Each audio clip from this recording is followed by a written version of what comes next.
आज हम लोग अपना नया टॉपिक, ठीक है, जो एग्रोनॉमी है, ठीक है, एग्रोनॉमी उसे स्टार्ट करेंगे। हमारा जो जनरल एग्रीकल्चर का जो टॉपिक था, जनरल एग्रीकल्चर का, उसको हमने कंप्लीट कर लिया था। ठीक है, आज हम एग्रोनॉमी स्टार्ट करेंगे। ठीक है, उम्मीद है आप लोग ये क्लास ले रहे होंगे, अच्छी लग रही होगी। ठीक है, तो हम लोग बिना देरी के स्टार्ट करते हैं। अब हम पढ़ेंगे एग्रोनॉमी के बारे में। ठीक है, पहला बात करते हैं, इसके कुछ इंपॉर्टेंट पॉइंट हैं, उनके बारे में देख लेते हैं। माइकोराजा एक सहजीवी संगठक है। सहजीवी संगठन मतलब सिम्बायोटिक एसोसिएटिव है। क्या है? सिम्बायोटिक बायोटिक एसोसिएटिव है। ठीक, किसका? फंगस और जो हायर प्लांट की रूट है। किसका? फंगस का एंड जो हायर प्लांट की रूट्स है उनका। ठीक है, फफूंद और उच्च पौधों की जड़ों का। वेस्कुलर अर्बस्कुलर माइकोराजा, जिसे हम क्या बोलते हैं? वैम बोलते हैं। इसका उपयोग किया जाता है किसमें? पौधों की जो जड़ें होती हैं उनमें फास्फोरस घोलक के फफूंद के रूप में। जो हमारा फास्फोरस सोलुबलाइजिंग बैक्टीरिया होता है, सोलुबलाइजिंग फंगस होता है, उसके रूप में किया जाता है। ठीक है, अनाजों में किस एमिनो एसिड की कमी होती? जो हमारे सीरियल्स होते उसमें एमिनो एसिड की कौन सी कमी होती? लाइसिन। अगर हम बात करते हैं सीरियल की तो लाइसिन हो गया। अगर हम दालों की बात करते हैं तो इसमें मिथियोनिन हो जाएगा। पल्स में मिथियोनिन, अमीनो एसिड सीरियल में तो लाइसिन। ठीक है, धान की खेती के लिए सबसे उपयुक्त यंत्र कौन सा है? Power tiller. ठीक है, कौन सी मशीनरी सबसे अच्छी मानी जाती है धान की खेती के लिए? Power tiller. नेक्स्ट हम लोग इस चलते हैं, जो अमोनियम पॉलीफास्फेट है। ठीक है, इसमें क्या क्या न्यूट्रिएंट होते हैं? नाइट्रोजन होता है 15%, 62% फास्फोरस होता है। ठीक है, अमोनियम पॉलीफास्फेट मतलब नाइट्रोजन 15% और 62% फास्फोरस होता है। टेट्राजोडियम जो टेस्ट होता है किसके लिए किया जाता है? बीजों की जीवन क्षमता के लिए, वाइबिलिटी ऑफ सीड। ठीक है, जो बीजों की जीवन क्षमता है उसके लिए कौन सा टेस्ट करते हैं? उसके लिए टेट्राजोडियम परीक्षण करते हैं। ठीक है, धान की गीली नर्सरी में पानी का स्तर बनाए रखा जाता है। जो हम नर्सरी लगाते हैं, ठीक है, धान की, ठीक है, उसमें कितना हम लोग पानी रखते हैं? 5 सेंटीमीटर। कितना रखते हैं? 5 सेंटीमीटर। पटलिंग की क्रिया है, धान की खेत में पानी की इष्टतम गहराई 5 सेंटीमीटर। पटलिंग क्या होता है?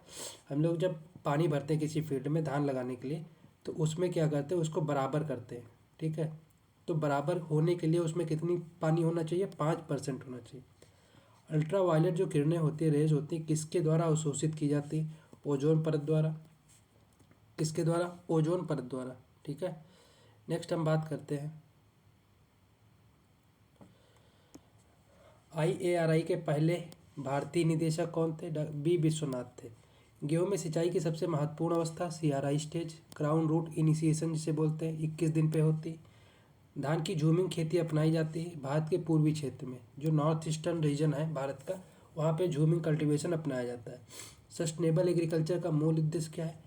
पारिस्थितिकी संतुलन बनाए रखना, जो इकोलॉजिकल बैलेंस है उसको बनाए रखना। ठीक है, खारे पानी में उगने वाले पौधों को किस नाम से जाना जाता है? जो खारे पानी में या जो बेसिक जो साल्ट में उगते हैं पौधे उन्हें कहते हैं हेलोफाइट्स। क्या कहते हैं? उन्हें कहते हैं हेलोफाइट्स। ठीक है, अगला बात करते हैं कृषि छत्तर, जैसे क्रॉप कैनोपी का तापमान किसके द्वारा मापा जाता है? जो क्रॉप कैनोपी होती है, ठीक है, उसका टेम्परेचर किसके द्वारा मापते हैं? इंफ्रारेड थर्मामीटर द्वारा। किसके द्वारा? इंफ्रारेड थर्मामीटर द्वारा। रिक्लेमेशन रोग किस कमी के कारण होता है? कौन सा रोग? रिक्लेमेशन रोग किसकी कमी से होता है? कॉपर की कमी से होता है। किसकी कमी से होता है? कॉपर की कमी से होता है। ठीक है, नेक्स्ट हम लोग चलते हैं, अगला हम लोग बात करते हैं सूखा सहिष्णु, जो ड्रॉट टॉलरेंट होती है, मतलब जो सूखा सहन कर लेती है, उससे संबंधित हार्मोन कौन सा है? Abscisic acid. अगर सूखा सहन हमें वेराइटी बनानी तो उसमें कौन सा हार्मोन यूज़ किया जाएगा? एब्सिसिक एसिड हार्मोन यूज़ किया जाएगा।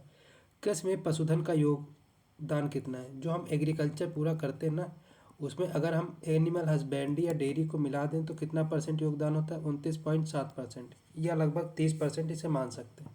ठीक है, नेक्स्ट हम चलते हैं, थोड़ा जल्दी जल्दी चलेंगे, ठीक है, कंप्लीट करना है। हार्मोन जो शाकनाशी, शाकनाशी मतलब हर्बिसाइड जो होते हैं उनके रूप में किया जाता है 2,4-D और डिकाम्बा, 2,4-D डिकाम्बा। ठीक है, रेडायन जिसे हम कहते हैं कैटायन और एनायन दोनों में उपलब्ध पोषक तत्व कौन सा है? नाइट्रोजन। नाइट्रोजन कैसा एनायन भी होता है, नाइट्रोजन कैसा कैटायन भी होता है, ठीक है। सुषुप्तावस्था डोरमेंसी तोड़ने वाला हार्मोन का होता है जिब्रेलिक एसिड, GA3। कौन सा होता है? GA3। वह मानसून जो सर्दियों में तमिलनाडु में वर्षा का कारण बनता है, ठीक है। जो तमिलनाडु स्टेट है वहाँ पे बारिश होती है किस मानसून के कारण? उत्तर पूर्वी मानसून, ठीक है। नॉर्थ ईस्ट मानसून के कारण। पौधों में तनाव में सख्त स्ट्रेस हार्डनिंग जो होती है किस हार्मोन से होती है? एब्सिसिक एसिड के कारण। एब्सिसिक एसिड के कारण इसमें जो है, अगर स्ट्रेस का मतलब होता है पानी की कमी, अगर पानी की कमी हो जाएगी तो उस पौधे का जो तना है कैसा हो जाएगा? हार्ड हो जाएगा। किस कारण होता है? एब्सिसिक एसिड के कारण होता है, ठीक है। नेक्स्ट हम लोग बात करते हैं यूरिया में। जो हमारा यूरिया होता है, ठीक है, बाईयूरेट जो होता है न्यूट्रिएंट, उसकी अधिकतम जो सीमा होती है वो कितनी होती है? 1.5% हमारे लिए उपयुक्त रहता है। उपयुक्त कितना रहता है? 1.5% होना चाहिए, ये हमारे लिए उपयुक्त रहता है, ठीक है, मतलब प्लांट के लिए। जबकि यूरिया के जो हम फोलिया स्प्रे करते हैं, पर्णी छिड़काव करते हैं, उसमें बाईयूरेट की अधिकतम सीमा कितनी होती है? 0.25 से 0.5, ठीक है। अगर यूरिया की बात करते हैं तो उसमें कितना होना चाहिए? 1.5% होना चाहिए, ठीक है, इससे ऊपर नहीं होना चाहिए। अगर हम फोलिया स्प्रे कर रहे हैं या जिसे हम कहते हैं पर्णी छिड़काव कर रहे हैं, ठीक है, तो उसमें कितना होना चाहिए? 0.25 से 0.5 होना चाहिए, ठीक है। चवन्नी से 98 तक होना चाहिए। कार्बनिक पदार्थों में कार्बन की मात्रा कितनी होती है? 58% होती है।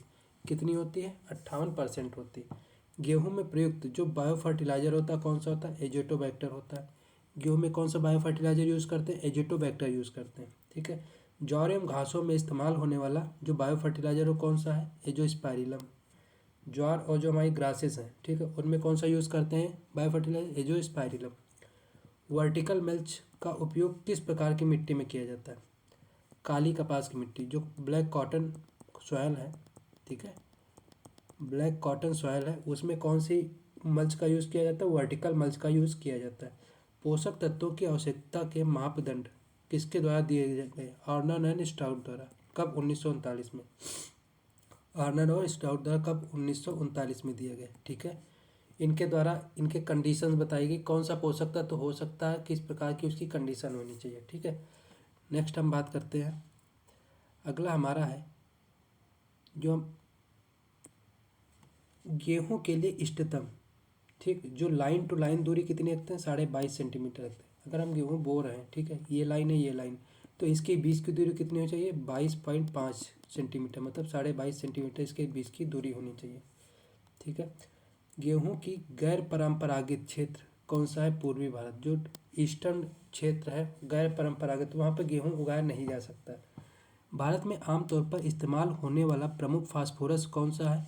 DAP, di ammonium phosphate. कौन सा है? DAP जो है, जो फास्फोरस के लिए नॉर्मली जो यूज़ किया जाता है।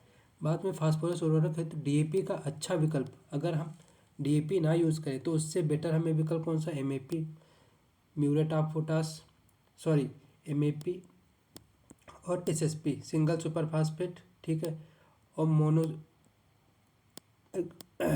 जो DAP होता है डाई अमोनियम फास्फेट, और ये होता है मोनो अमोनियम फास्फेट। क्या होता है? डाई अमोनियम फास्फेट और ये होता है मोनो अमोनियम फास्फेट, ठीक है। नेक्स्ट हम बात करते हैं न्यूनतम BPL जनसंख्या वाला राज्य कौन सा है? जो जहाँ पर जो BPL जनसंख्या है सबसे कम है, कहाँ पे? पंजाब में, ठीक है। BPL लोगों की अधिकतम संख्या वाला राज्य कौन सा? सबसे ज़्यादा कहाँ? बिहार में।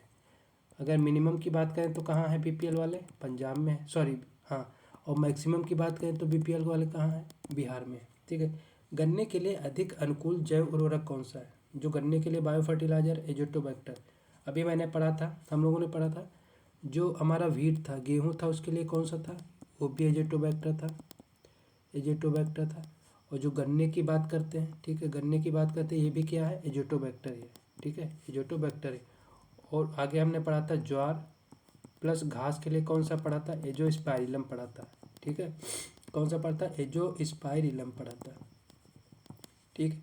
नेक्स्ट हम लोग देखते हैं सोयाबीन की बीज की बुआई के लिए गहराई कितनी होनी चाहिए? 3 सेंटीमीटर होनी चाहिए। सॉरी, 3 सेंटीमीटर इसकी गहराई होनी चाहिए अगर हम सोयाबीन का सीड जो है बुआई कर रहे हैं, ठीक है। भारत में धान की बहार भारत में धान की बाहर से लाई गई पहली किस्म कौन सी? TN1। कब लाई थी? 64 से 65 में।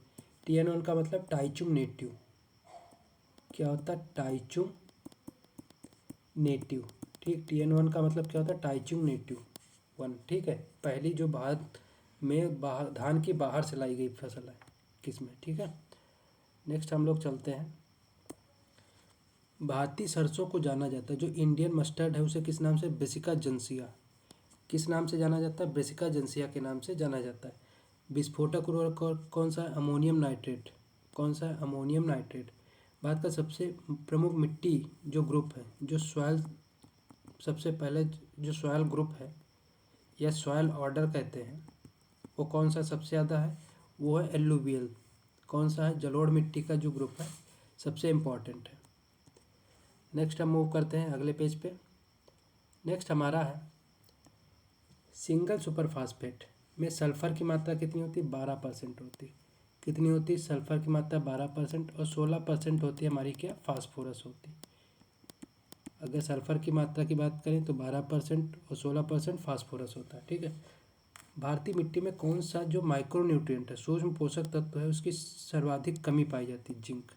ठीक है, भारतीय मृदा में किस स्थूल पोषक तत्व की ज़्यादातर कमी होती? नाइट्रोजन। क्या होती?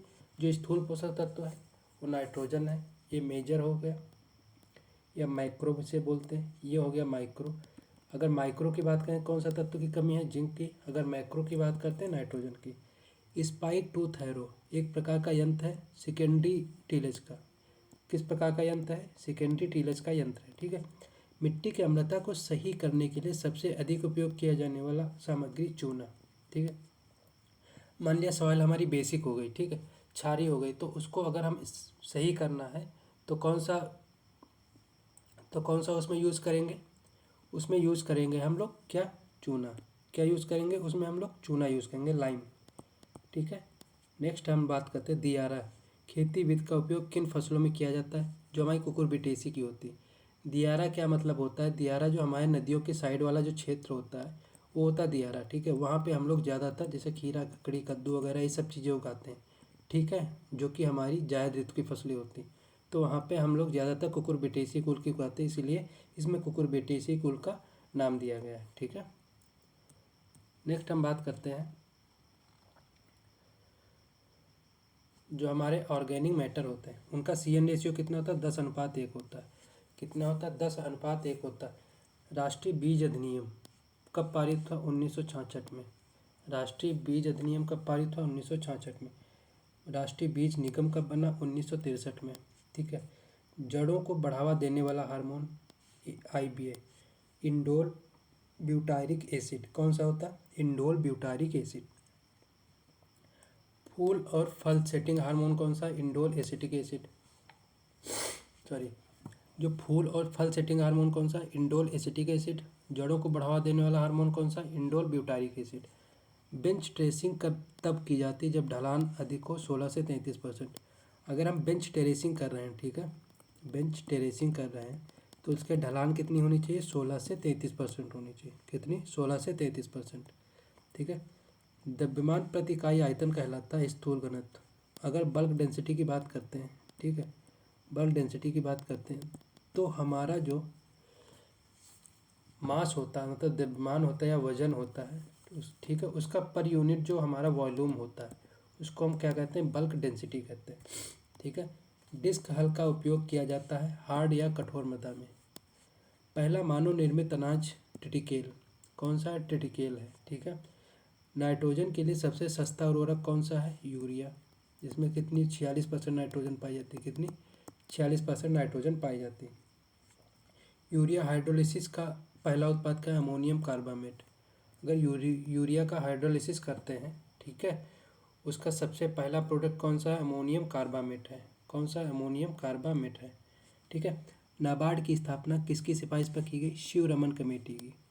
किसकी सिफारिश पे? शिवरमन कमेटी की। मुक्त जीवी नाइट्रोजन फिक्सिंग सूक्ष्म जीवी कौन सा है? एजोटोबैक्टर। कौन है? एजोटोबैक्टर। जो फ्री लिविंग नाइट्रोजन फिक्सर है वो कौन सा है? एजोटोबैक्टर। ठीक है, फ्री लिविंग है। ठीक है, कौन सा है? Free living. सरसों को किस रूप में जाना जाता है? सिल्कुआ। जो सरसों का फल है, सॉरी सरसों का जो फ्रूट है उसको सिल्कुआ के रूप में जाना जाता है। उसके फल को क्या कहते हैं? सिल्कुआ कहते हैं। ठीक है। अगला है हमारा, अनुपूरक सिंचाई को किस रूप में जाना जाता है? जीवन रक्षक सिंचाई। अनुपूरक सिंचाई को किस रूप में जाना जाता है? जीवन रक्षक सिंचाई। क्या जाना जाता है? जीवन रक्षक सिंचाई के नाम से जाना जाता है।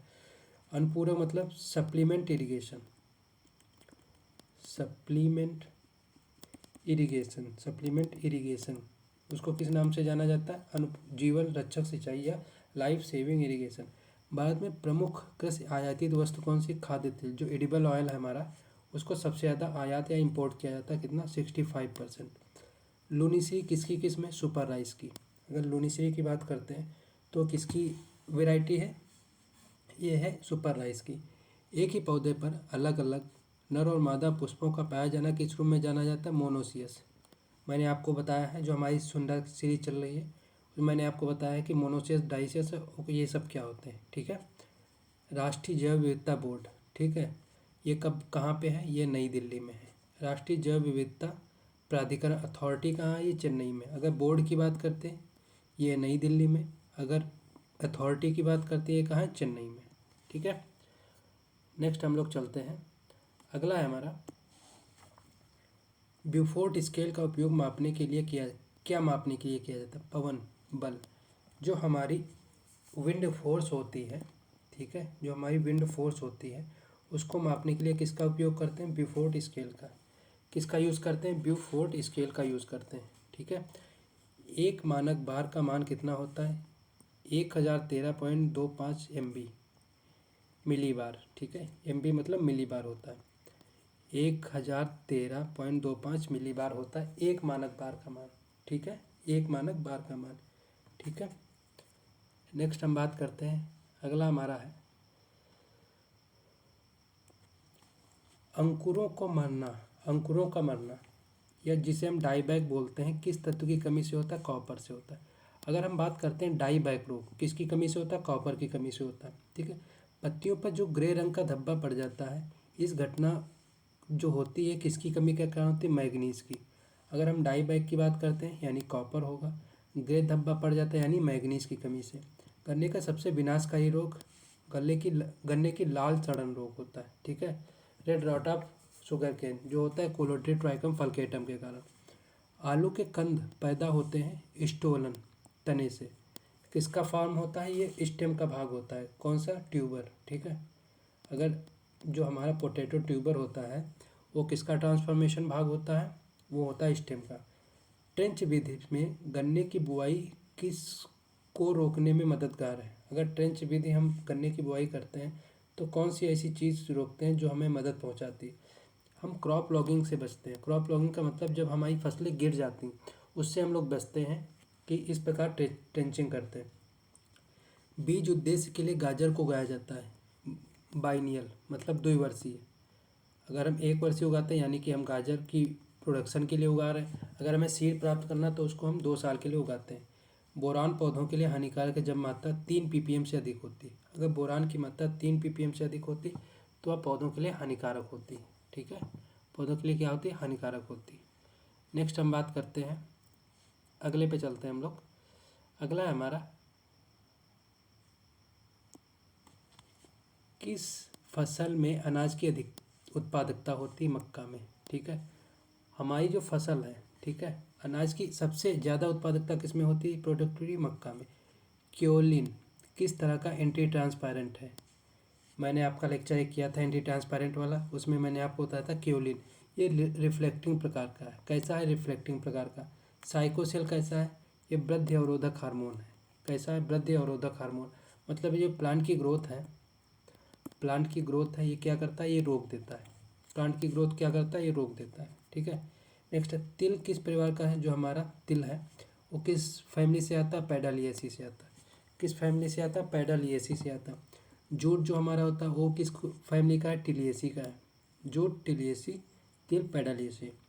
ठीक है। फसलों का सबसे बड़ा कुल कौन सा है? ग्रेमनी या पोएसी, जिसमें घास वर्गीय जो ग्रास वाली जो फसल है वो आती है। मक्का का उत्पत्ति स्थान मैक्सिको है। सोयाबीन का उत्पत्ति स्थान चाइना है। तंबाकू का उत्पत्ति स्थान मैक्सिको, ठीक है, मक्का और तंबाकू दोनों मैक्सिको। ग्रीष्मकालीन मक्का के अंतर्गत सर्वाधिक क्षेत्रफल वाला राज्य, ठीक है, जो गर्मियों में मक्का बोया जाता है उसके अंतर्गत सबसे ज़्यादा क्षेत्रफल कहाँ है? बिहार में। कहाँ पे है? बिहार में, ठीक है। नेक्स्ट हम लोग चलते हैं, अगला है Indian journal of agriculture science किसके द्वारा प्रकाशित की गई? आईसीआर के द्वारा, Indian journal of agriculture science. चाय की पत्तियों का जो पीलापन होता है किसकी कमी के कारण होता है? गंधक। गंधक मतलब सल्फर, सल्फर के कमी के कारण होता है। किसका? चाय का पीलापन। अभी मैंने आपको बताया था भूरा धब्बा रोग हो जाता है, वो किसकी कमी से होता था? मैग्नीज की कमी से।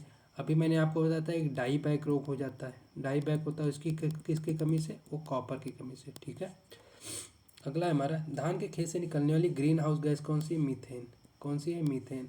शकरकंद, आइपोमिया बटाटा जिसे बोलते हैं, इसका खाया जाने वाला भाग क्या होता है? जो मांसल जड़ें होती हैं, क्या होती हैं? जो इसकी मांसल जड़ें होती हैं, ठीक है, वो खाए जाने वाला भाग होता है जिसे हम क्या बोलते हैं? एडवेंटियस, एडवेंटियस रूट्स, जिन्हें हम क्या बोलते हैं? एडवेंटियस रूट बोलते हैं। क्या बोलते हैं? एडवेंटियस रूट्स होते हैं, ठीक है। नेक्स्ट, कार्बन डेटिंग तकनीक का उपयोग किसकी आयु निर्धारित करने के लिए किया जाता है? जीवाश्म। जो जीवाश्म होते हैं उनकी आयु को हम किससे मापते हैं? कार्बन डेटिंग करके। हल्के खारे पानी हेतु उपयुक्त सिंचाई विधि कौन सी है? Drip irrigation. किसके लिए? हल्का जो खारा पानी होता है। रोग एवं सूखा प्रतिरोधी क्षमता में योगदान देने वाला तत्व कौन सा है? पोटेशियम, ठीक। रोग एवं सूखा प्रतिरोधी, अगर हम ड्रॉट रेसिस्टेंट कर रहे हैं, ठीक है, या हम डिजीज रेसिस्टेंट कोई वैरायटी है तो उसमें कौन सा तत्व योगदान देता है? पोटेशियम देता है। पौधों में ऊर्जा हस्तांतरण भंडार में शामिल कौन सा तत्व होता है? फास्फोरस होता है। जो हमारे प्लांट होते हैं उनमें जो एनर्जी होती है उसका ट्रांसफॉर्मेशन जो होता है और स्टोरेज जो होता है वो किस तत्व से होता है? वो होता है फास्फोरस से। पोटेशियम क्या होता है? ये रोग और सूखा प्रतिरोधी होती है। क्या होती है? रोग और सूखा प्रतिरोधी होती है, ठीक है। नेक्स्ट हम बात करते हैं, आर्नोन स्टाउट के अनुसार पौधों के लिए कितने पोषक तत्वों की आवश्यकता होती है? 16। कितनी होती? 16। वर्तमान में पोषक तत्व कितने पोषक तत्व आवश्यक माने गए? 17, ठीक है। इन्होंने 1939 में कहा था। कब? 16। अभी कितने हैं? प्रेजेंट में 17 हैं, जिसमें कौन सा जुड़ा है? निकिल जो है आपका जुड़ गया है। कौन सा जुड़ा है? निकिल जुड़ा। शीर्ष कलिका जो एपिकल बड होती है तो किस हार्मोन की जरूरत होती है? ऑक्सिन की। जो हमारी एपिकल बड है, ठीक है, शीर्ष कलिका है या एपिकल बड है, उसके लिए कौन सा हार्मोन जरूरी होता है? ऑक्सिन। पोटास उर्वरक की सबसे अधिक खपत कौन से राज्य में होती है? जो हमारा पोटास फर्टिलाइजर है सबसे ज़्यादा कौन से, जो हमारा स्टेट है उसमें कौन सा ज़्यादा कंजप्शन होता है? महाराष्ट्र में। अगर पोटास की बात करते हैं महाराष्ट्र में। विश्व में कौन सी अनाज वाली फसल का सर्वाधिक उत्पादन होता है? गेहूँ का। अगर हम सीरियल की बात करते हैं सबसे ज़्यादा जो अनाज उगाया जाता है कौन सा होता है? गेहूँ, ठीक है। ज्वार की बीज दर कितनी होती है? 9 से 12 किलोग्राम प्रति हेक्टेयर। कितनी होती है? 9 से 12 किलोग्राम प्रति हेक्टेयर, ठीक है। अगला हम लोग चलते हैं, तो भैया आगे है खरपतवार जो सबसे पहले जैविक नियंत्रित किया गया है कौन सा? लेंटाना कैमरा, ठीक है। खरपतवार जो सबसे पहले जैविक नियंत्रित किया गया, ठीक है, जैविक नियंत्रित के कौन सा है? Lantana camara. वह कौन सा राज्य जहाँ बीज कानून को सबसे पहले अपनाया गया? कर्नाटक। कर्नाटक में जो है, जो हमारा सीड एक्ट है, ठीक है, सीड रूल है, उसे सबसे पहले अपनाया गया। मिट्टी की नमी का तनाव सीधे मापा जाता है टेंशियोमीटर से, ठीक है। मिट्टी की नमी का जो सॉइल मॉइस्चर स्ट्रेस है, ठीक है, जो सॉइल मॉइस्चर स्ट्रेस है सबसे पहले किससे मापते हैं हम लोग? हम सीधे मापते हैं किससे? टेंशियोमीटर से। वाष्पोत्सर्जन द्वारा जल का ह्रास माना जाता है लाइसीमीटर के द्वारा। जो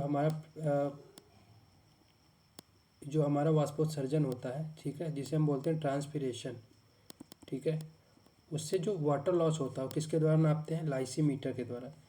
पार्सल फ्लेम का उपयोग निम्नलिखित के मापन के लिए किया जाता है। जो हमारा पार्सल फ्लेम होता है वो किसके लिए मापते हैं? पानी का प्रवाह, जो वाटर का फ्लो होता है। अगर वाटर फ्लो नाप रहे हैं किससे मापेंगे? पार्सल फ्लो से। अगर हम ट्रांसपीरेशन माप रहे हैं लाइसीमीटर से। अगर हम मॉइस्चर स्ट्रेस माप रहे हैं किससे? टेंशियोमीटर से, ठीक है। टेंशियोमीटर से, मॉइस्चर स्ट्रेस, लाइसीमीटर से transpiration, water flow, parcel flow. कौन सी फसल में बाढ़ सिंचाई विधि उपयुक्त होती है? जूट व चावल व जूट में। किसमें? चावल व जूट में जो हम फ्लडिंग इरिगेशन करते हैं वो यूज़ किया जाता है। सिंचाई के माध्यम से उर्वरक को देना किस रूप में जाना जाता है? फर्टिगेशन। क्या जाना जाता है? फर्टिगेशन जाना जाता है। ठीक है, हम सिंचाई भी कर रहे हैं, साथ में उसमें उर्वरक भी दे रहे हैं। नेक्स्ट हम बात करते हैं धान के खेत में सबसे अधिक कल्चर जो एक किया जाता है वो कौन सा होता है? पडलिंग होता है। क्या होता है? पडलिंग होता है। अनाज वाली फसल में कटाई उपरांत नुकसान कितना होता है? जो हमारे सीरियल्स होते हैं, अगर हम कटाई कर लेते हैं उसके बाद हमें कितना नुकसान होता है? लगभग 10% नुकसान होता है। कितना होता है? 10% नुकसान होता है। साल्टेशन क्या है? साल्टेशन वायु क्षरण की प्रक्रिया है सॉरी। जो हमारा इरोजन होता है वो दो टाइप से होता है। एक तो होता है हमारा वाटर, एक होता है हमारा एयर। सॉरी, एक होता है हमारा वाटर, एक होता है एयर। तो हमारा जो एयर होता है उसमें एक आता है साल्टेशन। तो जो साल्टेशन इरोजन है वो किसका प्रकार है? वायु क्षरण का। ठीक है, किसका प्रकार है? वायु क्षरण का। दोमट मिट्टी की सिंचाई क्षमता कितनी होती? जो हमारी दोमट मिट्टी होती है उसकी सिंचाई क्षमता कितनी होती? 70% होती। कितनी होती? 70% होती। ठीक है। शुष्क भूमि में प्रयुक्त बुआई पैटर्न कौन सा होता है? छिड़क कर। जो हमारी शुष्क ड्राई लैंड होता है उसमें हमेशा हम ब्रॉडकास्टिंग करते हैं। ठीक है। सिंचाई की सबसे कुशल विधि जो हम इरिगेशन करते हैं उसकी सबसे अच्छी विधि कौन सी है? Drip irrigation. सबसे अच्छी विधि कौन सी है? ड्रिप इरिगेशन है। ठीक है, जो हम इरिगेशन करते हैं उसकी सबसे अच्छी विधि कौन सी है? Drip irrigation. भारत में व्यापक रूप से उगाई जाने वाली दलहनी फसल कौन सी है? चना। ग्राम जो है सबसे अधिक उगाया जाता है कहाँ? भारत में, अगर दलहनी की बात करते हैं। सापेक्षिक आर्द्रता रिलेटिव ह्यूमिडिटी की बात करते हैं, किस में मापी जाती है? साइकोमीटर में। किस में मापी जाती है? साइकोमीटर में रिलेटिव ह्यूमिडिटी को मापते हैं। ठीक है। नेक्स्ट हम लोग बात करते हैं मिट्टी कटाव को बढ़ावा देने वाली फसल कौन सी है? मेज। मिट्टी कटाव को बढ़ावा देती है मेज। मिट्टी कटाव को रोकने का काम कौन करती है? मूंगफली और चावला की फसल। मूंगफली और चावला की फसल मिट्टी को रोकने का काम करती है। चावला मतलब काउपी। चावला मीन्स काउपी, या जिसे हम क्या बोलते हैं? लोबिया बोल सकते हैं। क्या बोलते हैं? लोबिया बोल देते हैं। ठीक है। नेक्स्ट हम बात करते हैं फसल बुआई पूर्व। जो हमारा फसल जब बोते हैं उसके पहले जब हम उपयोग करते हैं हर्बिसाइड, उस हर्बिसाइड को कौन सा है? फ्लूक्लोरेलिन या बेसालिन। ठीक है। अगर हम बेसालिन या फ्लूक्लोरेलिन हर्बिसाइड की बात करते हैं तो उसे कहते हैं प्री प्लांट इनकॉर्पोरेशन, मतलब बुआई के पहले। कॉर्पोरेशन मतलब जमीन में बीज डालने के पहले। C3 खरपतवार का उदाहरण कौन सा है? बथुआ। जो हमारा बथुआ है, ठीक है, वो C3 खरपतवार का उदाहरण है। कौन सा है? C3 खरपतवार का उदाहरण है। ठीक है। दो पंक्ति वाले जौ का वानस्पतिक नाम क्या है? हार्डियम डिस्टिकॉन। ठीक है, हार्डियम डिस्टिकॉन। और 6 रोड वाले जो है हार्डियम वल्गियर। ठीक है। अगर 2 रो की बात करते हैं हार्डियम डिस्टिकॉन, और 6 रोड की बात करते हैं कितना? हार्डियम वल्गियर जो है इसका उदाहरण है। ठीक है। किस फसल से पहला AICRP शुरू किया गया था? मक्का। कब? 1957 में। कब शुरू किया गया था? 1957 में। BT जो कॉटन है इसके लिए सबसे अधिक पौधों की संख्या होती है 10,000 पौधे पर हेक्टेयर। 1 हेक्टेयर में कितने पौधे लगाते हैं? 10,000 पौधे लगाते हैं। कितने? 10,000 प्लांट लगाते हैं 1 हेक्टेयर में। ठीक है। नेक्स्ट हम बात करते हैं जो ह्यूमन में ड्रॉपसी रोग होता है किस खरपतवार के कारण होता है? ये आर्जिमोन मैक्सिकाना के कारण होता है। किसके कारण? आर्जिमोन मैक्सिकाना के कारण। मिट्टी जिसका pH 4 से 6 तक होता है, ऐसी सॉइल जिसका pH 4 से 6 तक होता है, वह किस फसल के लिए उपयुक्त है? वह चावल, चाय और आलू, ठीक है, राइस, टी एंड पोटैटो के लिए सबसे परफेक्ट मानी जाती है, जिसका pH 4 से 6 तक होता है। रूट नोडल्स में जो हमारे जड़ों की गांठें होती हैं प्लांट में, उसमें लाल हीमोग्लोबिन या रेड हीमोग्लोबिन किसके लिए जिम्मेदार होता है? वो ऑक्सीजन के ट्रांसपोर्टेशन के लिए। जो प्लांट में ऑक्सीजन होती है उसको ट्रांसपोर्टेशन के लिए जिम्मेदार होता है कौन? Red haemoglobin. राजस्थान में औसतन वार्षिक वर्षा कितनी होती है? 500 से 575 mm। ठीक है। एमिनोफिलिक पौधे कौन से होते हैं? चाय, गन्ना और धान। एमिनोफिलिक कौन से होते हैं? चाय, गन्ना और धान। एसिडोफिलिक कौन से होते हैं? चाय, गन्ना, धान। ठीक है। एमिडोफिलिक की बात करते हैं तो कौन से होते हैं, चाय गन्ना धान। एसिडोफिलिक कौन होते हैं, चाय गन्ना धान, ठीक है।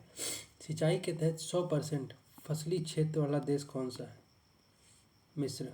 मतलब वहाँ की अगर 100% फसल बुआई की जा रही है, ठीक है, तो वहाँ पे 100% फसलों के लिए सिंचाई उपलब्ध है, इसीलिए 100% जो है फसली क्षेत्र वाला उसे देश बोला जाता है, ठीक है।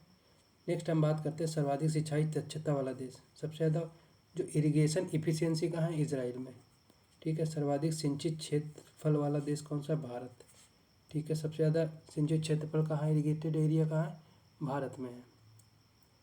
नेक्स्ट हम बात करते हैं रिमोट सेंसिंग रेंज में ऑप्टिकल तरंग की लंबाई कितनी होती है, 0.3 से 15 माइक्रोन तक। कितनी, 0.3 से 15 माइक्रोन। भारत में बाजरे में संकरों का जो हमारे हाइब्रिड्स होते हैं उनका डेवलपमेंट और यूज़ करने वाला पहला देश कौन सा और पहली किस्म कौन थी, HB1 फर्स्ट 1965। कब किया गया था, HB1 1965 में किया गया था, जो बाजरा था, ठीक है। जो बाजरा हमारा था उसको सॉरी HB1 1965 में किया। भारत में किस फसल में सिंचाई के अंतर्गत अधिकतम क्षेत्र आता है, गेहूँ में, ठीक है। अगर सिंचाई के बात करें तो सबसे ज़्यादा जो क्षेत्रफल आता है किसका आता है, गेहूँ का आता है। दुनिया में सबसे अधिक उगाया जाने वाला फलदार पौधा कौन सा है, आम, ठीक है। दुनिया में जो सबसे ज़्यादा उगाया जाने वाला फल वाला वृक्ष कौन सा, पौधा कौन सा, आम है। पूसा जायंट किसकी किस्म है, नेपियर घास एंड पपीता की, ठीक है। नेपियर घास की भी और हमारा पपाया की भी पूसा जायंट वेराइटी। मृदा जल को पौधे के लिए सबसे उपयोगी है किसका जल, जो कैपिलरी वाटर है, ठीक है। जो कैपिलरी वाटर है सबसे ज़्यादा उपयोगी है, यूजेबल है कौन सा, सॉइल वाटर के लिए, ठीक है। नेक्स्ट हम बात करते हैं अगला, भूमध्य रेखा जो हमारी इक्वेटर है, ठीक है, उस पर दिन और रात हमेशा होते हैं समान, ठीक है। मान लो ये हमारी अर्थ है, ये जो हमारी रेखा है बीच, सबसे बीच की, ये इसे हम क्या कहते हैं, इक्वेटर कहते हैं, क्या कहते हैं, इक्वेटर कहते हैं।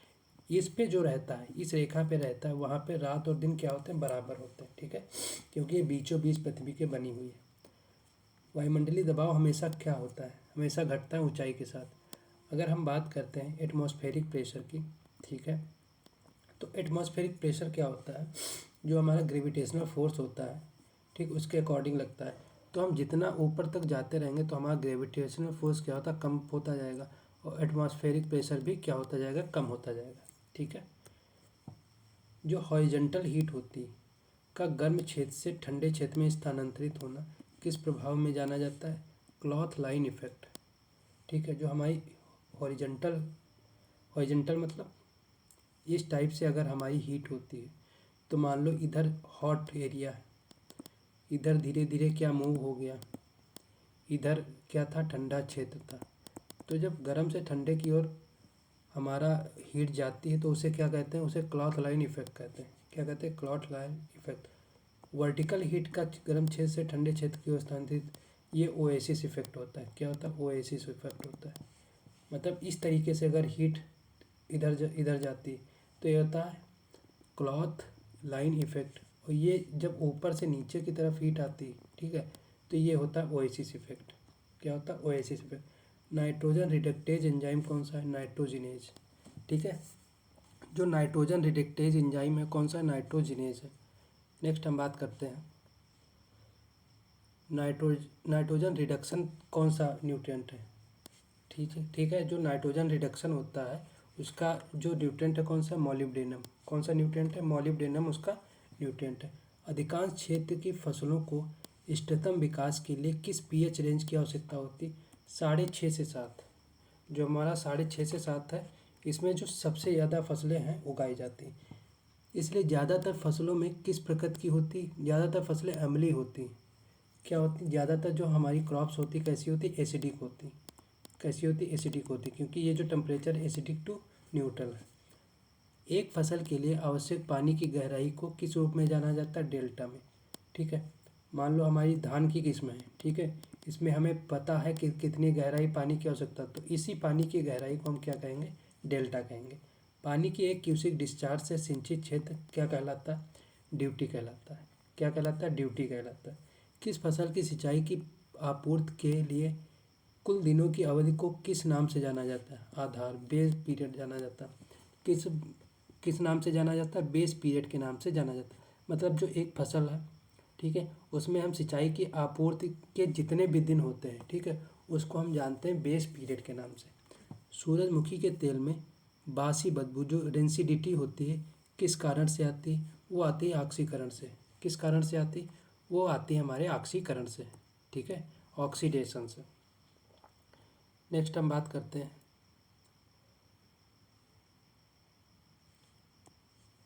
जो ब्लैक ग्राम होता है उसकी किस्म है बरखा। बरखा किसकी किस्म है? ब्लैक ग्राम की। मोठ बीन की प्रसिद्ध किस्म कौन सी? RMO। RMO जो मोठ बीन है उसकी प्रसिद्ध किस्म कौन सी? RMO 40। मूंग बीन की किस्म कौन सी है? पूसा बैसाखी SML 668, ठीक है। पूसा बैसाखी किसी की किस्म है? मूंग की, ठीक है। 500 लीटर पानी में 0.1% घोल बनाने के लिए कितनी दवाई चाहिए? 500 ml, ठीक है। सॉरी, कितनी दवाई चाहिए? 500 ml। अगर हम 500 लीटर हमें पानी बनाना है, पानी है, उसमें 0.1% हमें घोल बनाना है, तो कितनी दवाई चाहिए? 500 ml दवाई चाहिए। बायोक्लाइमेट्रिक लॉ किसका प्रस्ताव था? हॉपकिंस का। जो हमारा बायोक्लाइमेटिक लॉ है वो किसका प्रस्ताव था? वो था हॉपकिंस का, ठीक है। रासायनिक सेफन्स को हर्बिसाइड एंटीडोट के रूप में भी जाना जाता है, जैसे नेफ्थलीन एसिड। इस प्रथम सेफन्स का मक्का में उपयोग किया गया था। इसका सबसे ज़्यादा कहाँ उपयोग किया गया था? मक्का में उपयोग किया गया था, ठीक है। सेफनस का मतलब होता है जो हमारे हर्बिसाइड सेफ रखते हैं हमारी किसको? हमारी क्रॉप को। इसीलिए इसे एंटीडोट बोला जाता है। एंटीडोट क्या होता है? जो जो हमारा रोग होता है उसके अगेंस्ट काम करता है, मतलब उसको सही करने का काम करता है, वो क्या होता है? एंटीडोट। इसीलिए इसे सेफनस बोला जाता है। फसल जो सबसे अधिक पोटास ग्रहण करती? आलू। आलू को सबसे ज़्यादा कौन सा तत्व चाहिए? पोटास सबसे ज़्यादा चाहिए, ठीक है। भूमध्य रेखा के पास निम्न दाब क्षेत्र को क्या कहा जाता है? डोलड्रम। क्या कहा जाता है? डोलड्रम कहा जाता है, ठीक है। जो हमारी इक्वेटर, मैंने अभी आपको बताया, यहाँ पे सबसे लो प्रेशर होता है, ठीक है। इस प्रेशर को हम लोग क्या कहते हैं? डोलड्रम कहते हैं। क्या कहते हैं? डोलड्रम कहते हैं, ठीक है। नेक्स्ट हम लोग बात करेंगे ट्राइकोंटेनॉल एक वृद्धि उत्तेजक है। वृद्धि उत्तेजक मतलब ग्रोथ हार्मोन है, प्लांट ग्रोथ हार्मोन है, जिसे प्राप्त हम किससे करते हैं? जो ये रिजिका होती है, ठीक है, जो हमारी रिजिका होती है, या जिसे जो हमारी लूसर्न होती है, उसकी पत्तियों से हम लोग प्राप्त करते हैं। किससे प्राप्त करते हैं? उसकी पत्तियों से हम लोग प्राप्त करते हैं, ठीक है। तो हम आज क्लास को यहीं तक रखते हैं, ठीक है। फिर हम लोग मिलते हैं अगली क्लास में, आगे हम लोग पढ़ेंगे। तब तक के लिए धन्यवाद और इसे ज़रूर अटेंड करते रहिए।